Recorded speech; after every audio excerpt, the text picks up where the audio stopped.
Welcome to study with NKR friends. हम लोग आज देखेंगे ग्रामीण क्षेत्रों में स्थानीय स्वशासन। ये ग्राम समाज का टॉपिक चल रहा है जो यूपी ट्रिपल एस सी और पीसीएस के लिए है, स्पेशल इसी के लिए है। और चलिए हम लोग चलते हैं ग्राम एवं विकास को पढ़ते हैं। तो आज का टॉपिक है ग्रामीण क्षेत्रों में स्थानीय स्वशासन। ऋग्वेद में स्थानीय स्व इकाइयों के रूप में सभा समिति एवं विदत का उल्लेख मिलता है। ऋग्वेद में स्थानीय स्व इकाइयों का उल्लेख किस रूप में मिलता है? तो सभा समिति और विदत का उल्लेख मिलता है। रामायण काल में प्रशासन दो भागों में पूर्व अर्थात नगर और जनपद अर्थात ग्राम में विभाजित था।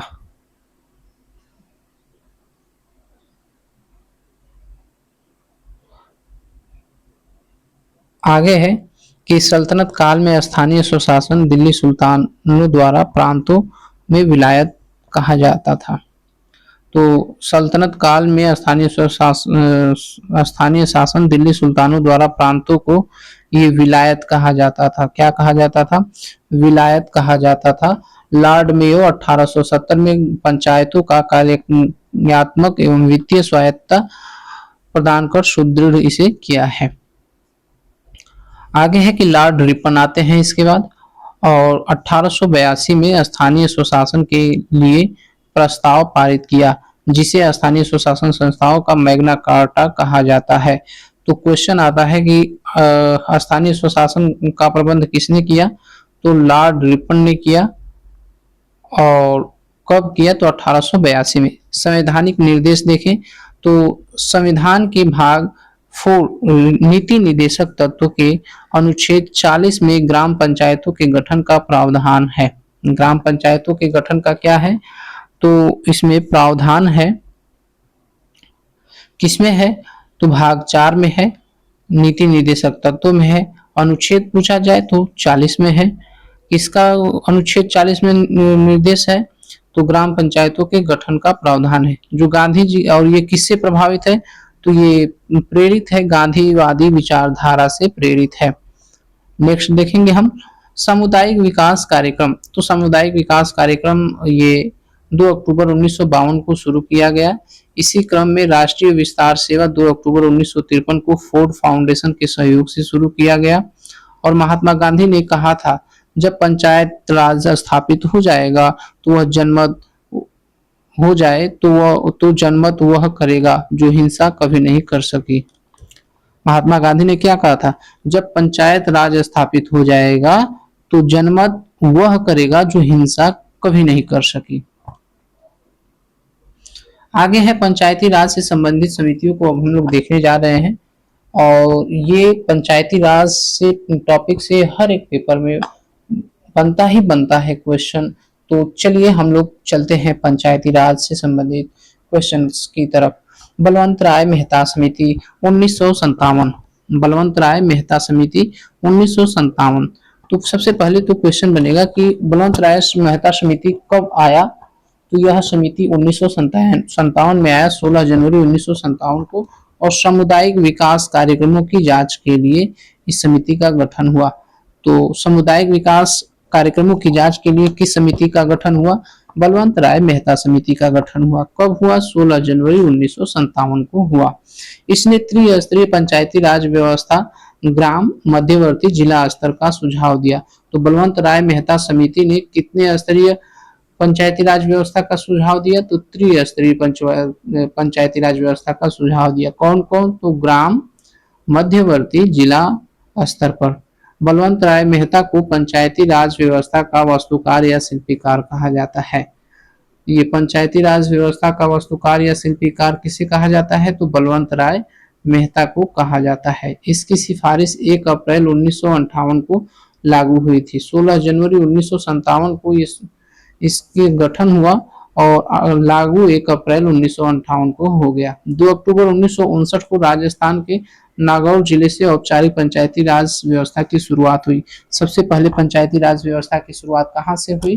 तो राजस्थान के नागौर जिले से शुरुआत होती है 2 अक्टूबर 1959 को।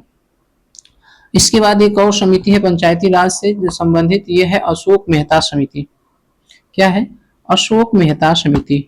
तो अशोक मेहता समिति त्रिस्तरीय के स्थान पर द्विस्तरीय ढांचे की संस्तुति करती है। कौन कौन? तो मंडल पंचायत और जिला परिषद की। इन्होंने जिला परिषद की शक्तिशाली बनाने पर जोर दिया था। किसे जोर दिया था? तो जिला परिषद को शक्तिशाली बनाने पर जोर दिया था। तो क्वेश्चन बनेगा कि अशोक मेहता समिति कब आया? ये 1977 में आया। यह कितने स्तरीय ढांचे की बात करता है? ये 2 स्तरीय। कौन कौन? तो मंडल पंचायत और जिला परिषद की बातें करता है। आगे है जीवी के राव समिति, 1985 में ये आता है और इस समिति का आयोजन की सिफारिश पर गठन किया जाता है, जिसने जिला स्तर के को योजना को बुनियादी बनाने का सुझाव दिया। इस समिति ने योजना आयोग किसकी सिफारिश पर गठन किया जाता है? तो जीवी के राव समिति का गठन योजना आयोग की सिफारिश पर गठन किया जाता है, जिसने जिला स्तर को योजना की बुनियादी इकाई बनाने का सुझाव दिया। एल.एम. सिंघवी समिति, 1986 में ये आता है। एल.एम. सिंघवी समिति, और इसने पंचायती राज संस्थाओं को संवैधानिक दर्जा देने की सिफारिश की थी। तो क्वेश्चन आएगा कि पंचायती राज संस्थाओं को संवैधानिक दर्जा देने की सिफारिश किस समिति ने की थी? तो एल.एम. सिंघवी समिति ने की थी, सन 1986 में की थी। न्यायिक न्यायाधिकरण जुडिशियल ट्रिब्यूनल क्या है? तो बनाने का प्रस्ताव रखा गया है। और पी.के. थुंगन समिति 1989 में है। पी.के. थुंगन समिति 1989 में है। इन्होंने भी संवैधानिक दर्जा देने का सुझाव दिया था और जिसके आधार पर बाद में 73वां संविधान संशोधन आया था। कौन सा संविधान संशोधन आया था? तो 73वां संविधान संशोधन आया था। पी.के. थुंगन समिति। 73वां संविधान संशोधन अधिनियम 1992 को आया और ग्रामीण स्थानीय स्वशासन जिसको हम लोग कहते हैं, 73वां संविधान संशोधन 1992 को। क्वेश्चन यहीं से बन जाता है कि 73वां संविधान संशोधन अधिनियम कब लागू हुआ, कब आया? तो 1992 में आया। यह अधिनियम 24 अप्रैल 1993 से पूरे देश में लागू हो गया। राष्ट्रीय पंचायती दिवस 24 अप्रैल को मनाया जाता है। कब मनाया जाता है? 24 अप्रैल को मनाया जाता है। और क्यों? क्योंकि यह 24 अप्रैल 1993 को पूरे देश में क्या हो गया? लागू हो गया।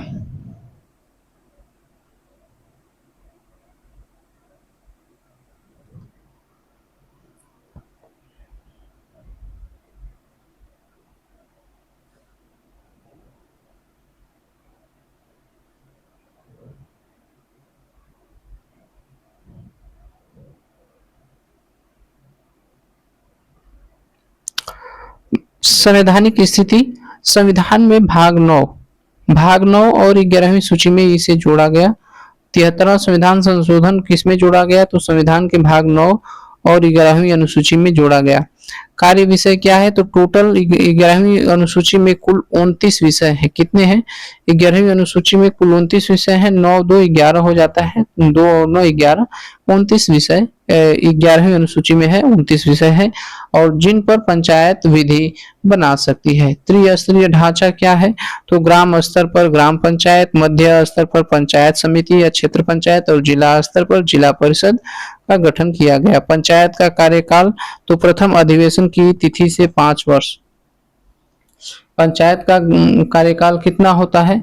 तो पंचायत का कार्यकाल प्रथम अधिवेशन से 5 वर्ष होता है। यहाँ पर देखें कि यदि पंचायत भंग होती है तो 6 माह के भीतर चुनाव कराना अनिवार्य है। यदि कार्यकाल 6 माह से कम बचा है तो चुनाव आवश्यक नहीं है। यदि कार्यकाल 6 माह से कम बचा है तो वहां पर चुनाव कराना आवश्यक नहीं है। सदस्यता और आयु देखें तो न्यूनतम आयु 21 वर्ष होनी चाहिए ग्राम प्रधान बनने के लिए। आरक्षण अनुच्छेद 243 डी के तहत देखा जाए तो ये एससी और एसटी को जनसंख्या के अनुपात में और महिलाओं के लिए न्यूनतम 1/3 33% स्थान क्या है? तो सुरक्षित है अनुच्छेद 243 डी के अनुसार। ग्राम सभा की बात की जाए तो यह राज्यपाल द्वारा अधिसूचित गांव की पंजीकृत मतदाताओं का समूह है और अनुच्छेद 243 ए के तहत है। किसके तहत?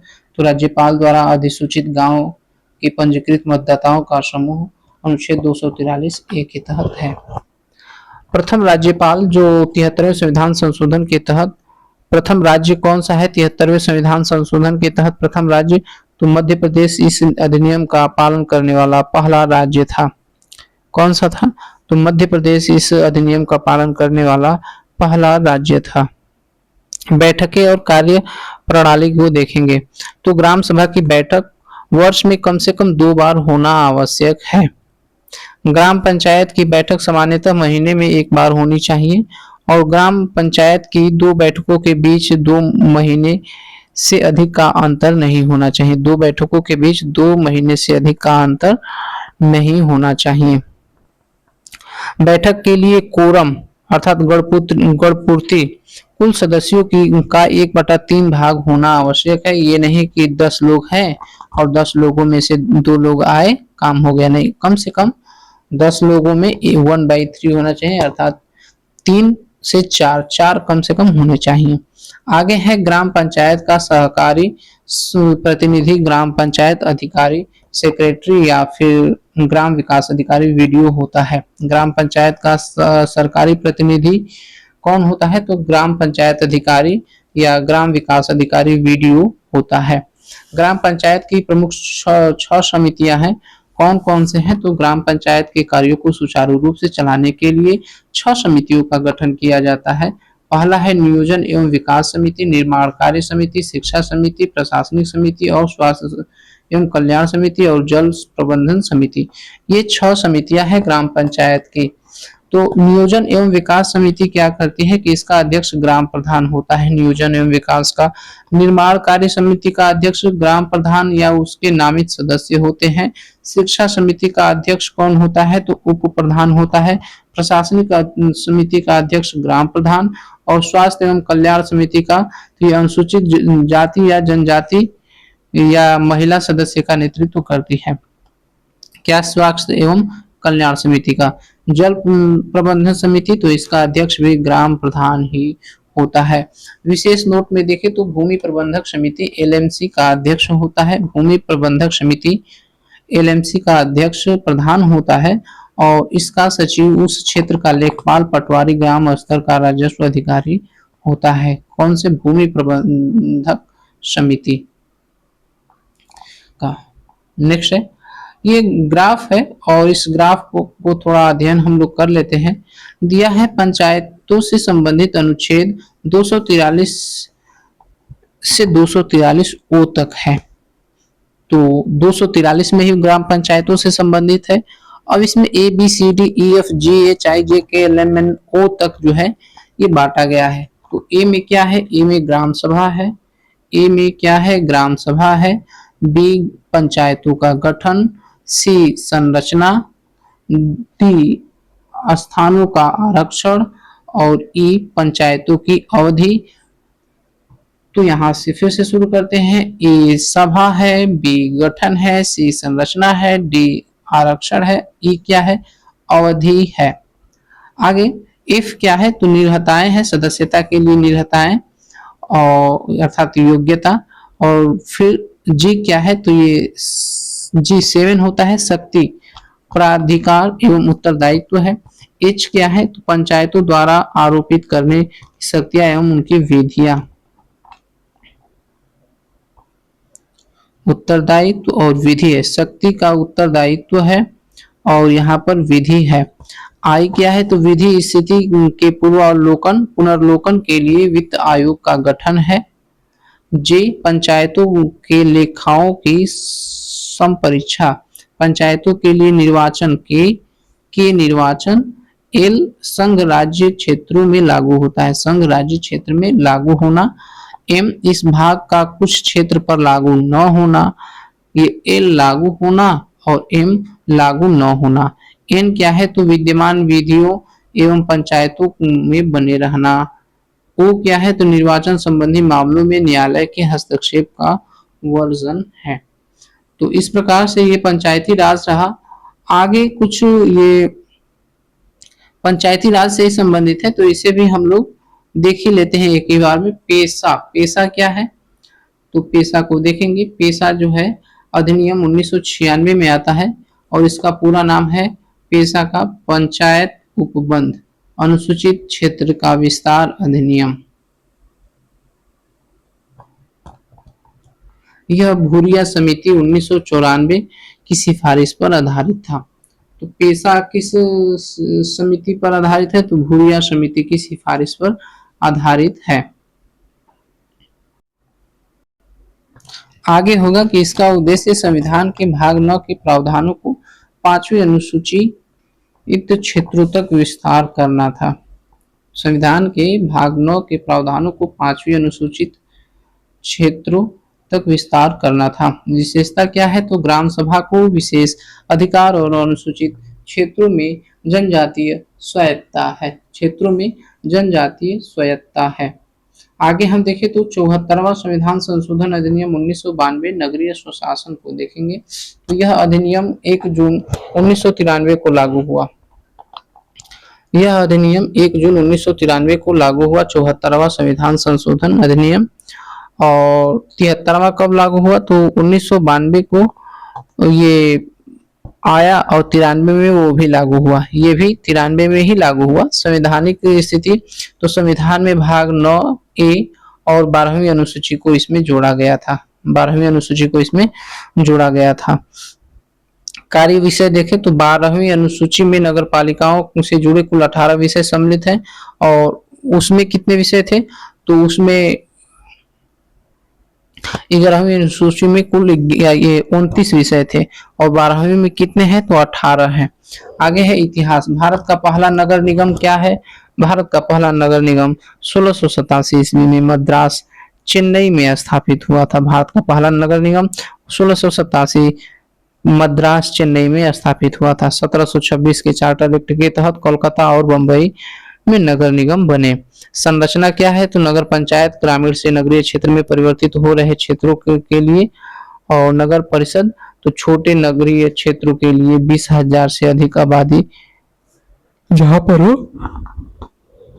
नगर निगम बड़े नगरीय क्षेत्रों के लिए जहां 5 लाख से अधिक आबादी हो।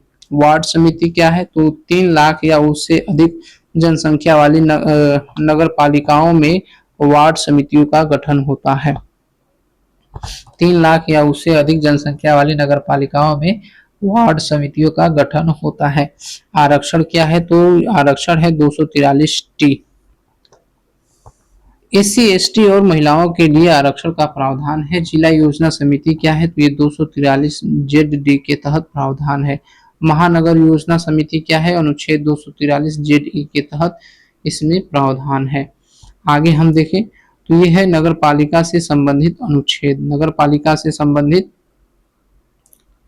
अनुच्छेद तो नगर पालिका से संबंधित अनुच्छेद को देखें तो 243P और 243ZG तक है। P से लेकर के ये ZG तक है नगर पालिका से संबंधित अनुच्छेद। तो चलिए P से स्टार्ट करते हैं। P में क्या है? संरचना है। Q नगर पालिकाओं का गठन है। R नगर पालिकाओं की संरचना है। S वार्ड समितियों का गठन एवं संरचना है। T स्थानों का आरक्षण है। U नगर पालिकाओं की अवधि है।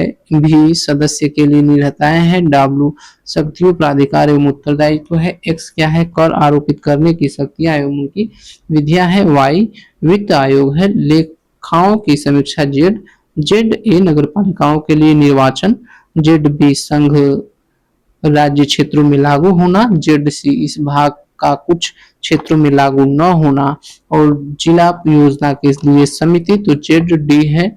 महानगर योजना के लिए समिति ZE विद्यमान विधियां एवं नगर पालिकाओं का बने रहना। ZA निर्वाचन संबंधी मामलों में न्यायालय के हस्तक्षेप का वर्जन। ZG यहाँ तक ये है। आगे है सहकारी समिति। क्या है? सहकारी समिति